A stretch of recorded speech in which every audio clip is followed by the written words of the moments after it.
What if the promotion you want isn't waiting for your years of experience? What if it's waiting for your positioning? Here's a simple truth most professionals miss. Roughly 8 out of 10 people wait for permission before speaking like an expert. Today, you'll hear a true story of someone who stopped waiting and became the go-to expert in weeks, not years. And as you listen, ask yourself, what's the one conversation where you've been holding back? Drop your biggest challenge in the comments when we're done. Let me tell you a story. This is about Sarah.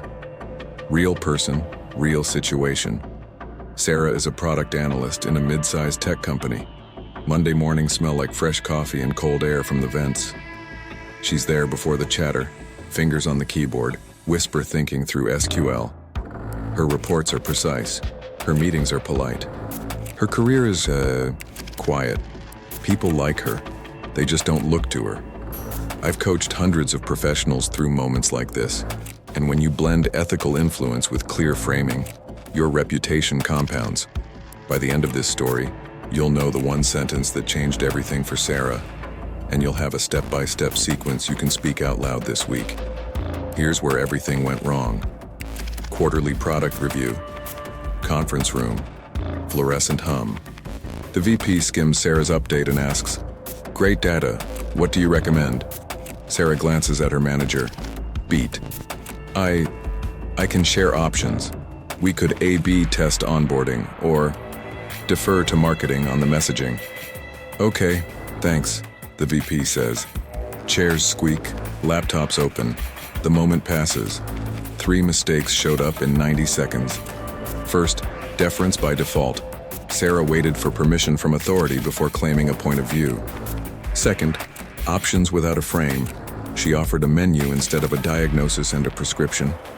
Experts reduce uncertainty. They don't present a buffet. Third, weak language. Hedges like maybe. We could, I think, silently negotiate you down. She walked out deflated, heart thudding in her ears. That night, something shifted. At her kitchen table, she replayed the meeting and noticed a pattern. When her manager spoke, people leaned in. When she spoke, attention leaked. It wasn't competence she lacked, it was positioning. She decided to change the way she spoke immediately. Before 9 a.m. the next morning, she sent a 2-sentence email to the same VP and stakeholders. I ran an overnight cut of the cohort. The data indicates a single highest leverage move. Compress onboarding from 7 screens to 4 to lift day 1 activation by 12 to 18%. I've attached a 1-pager with the roadmap and risks. We can implement a 2-week pilot by Monday. Silence after she hit send. Beat. And then the replies started coming in. Let's discuss.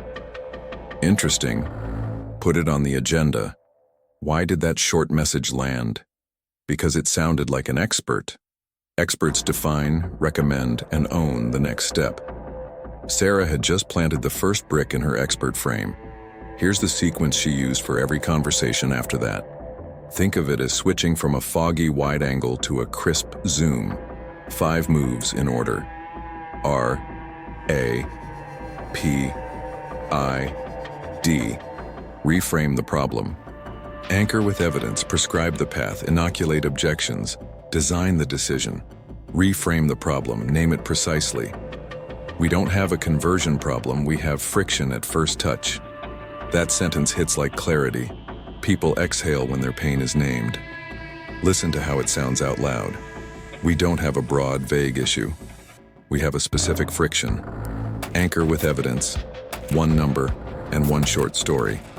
Cohort C churned 27% less when we shortened copy by 40%. And support logged 3 identical frustration tickets on that first touch. Same words, same confusion. Numbers prove, stories move. Prescribe the path, 1 recommendation with a no-oriented check that protects autonomy.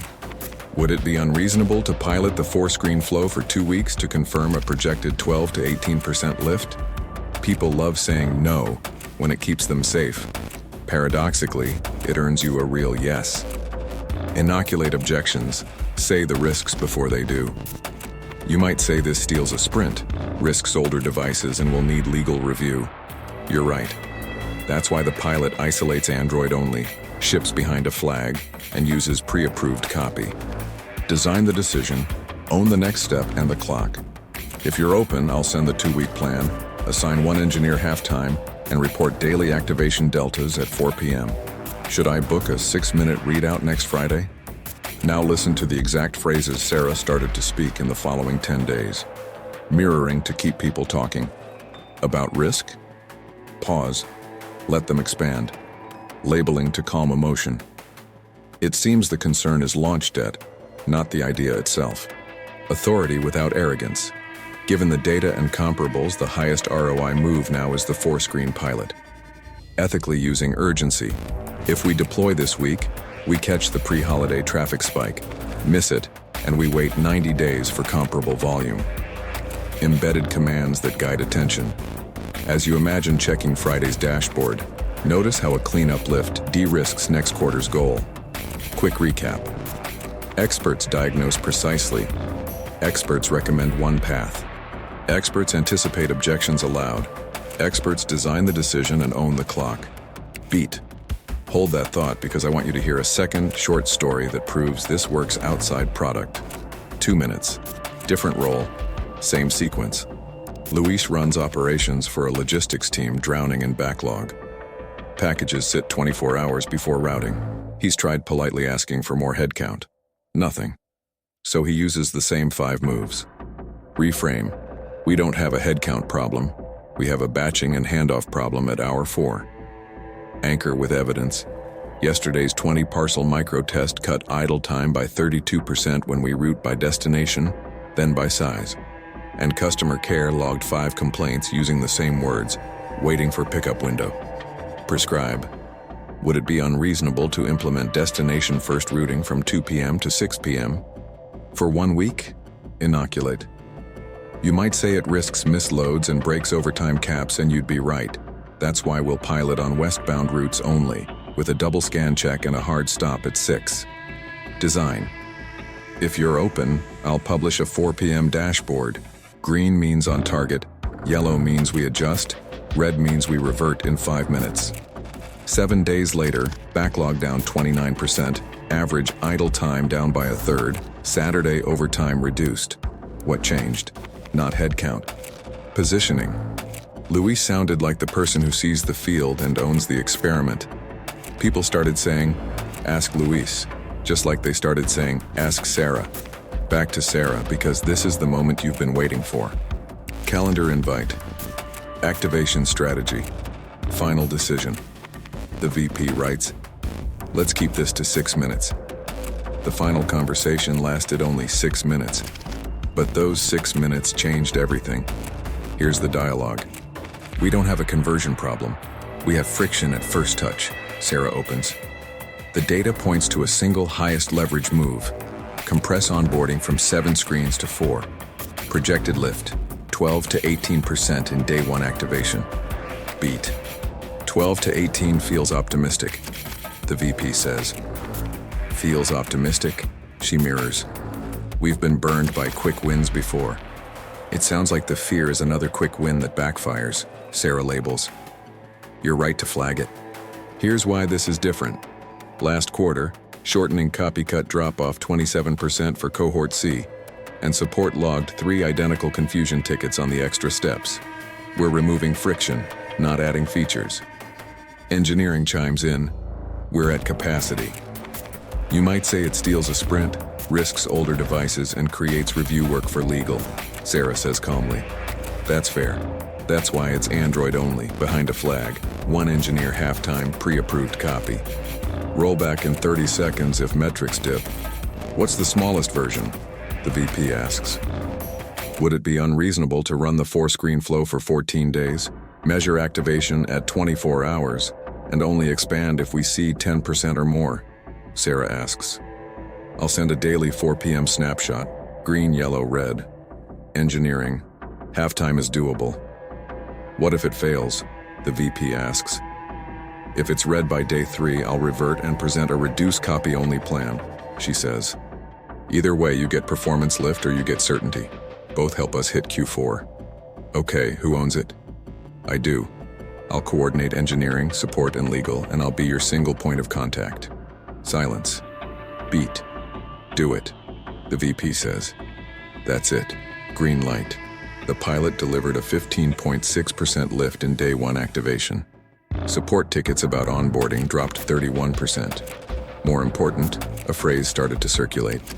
Ask Sarah.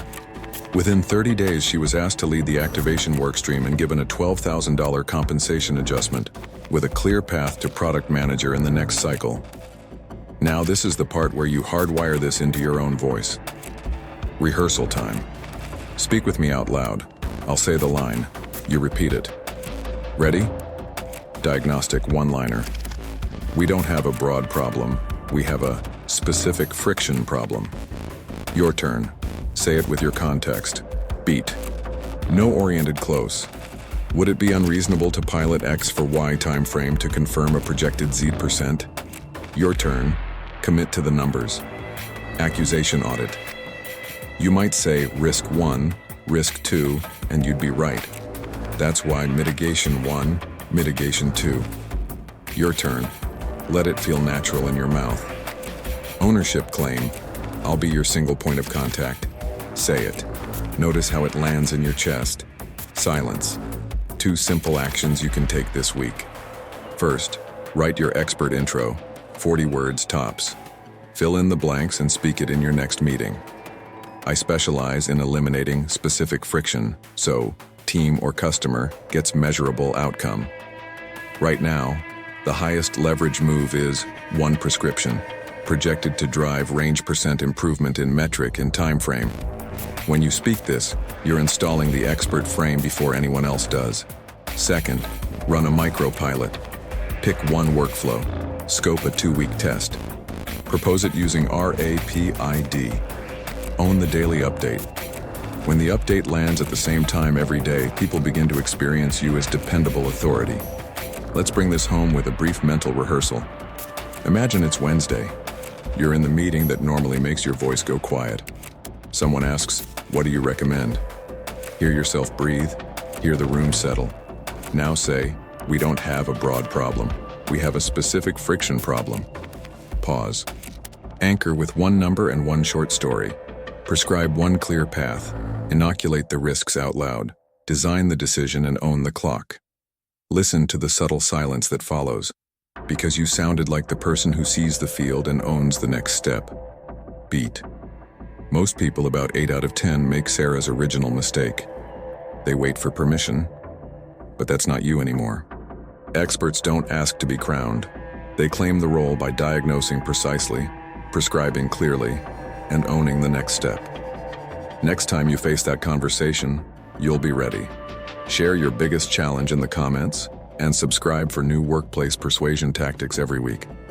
If this helped, send it to the 1 colleague who needs to stop waiting and start positioning.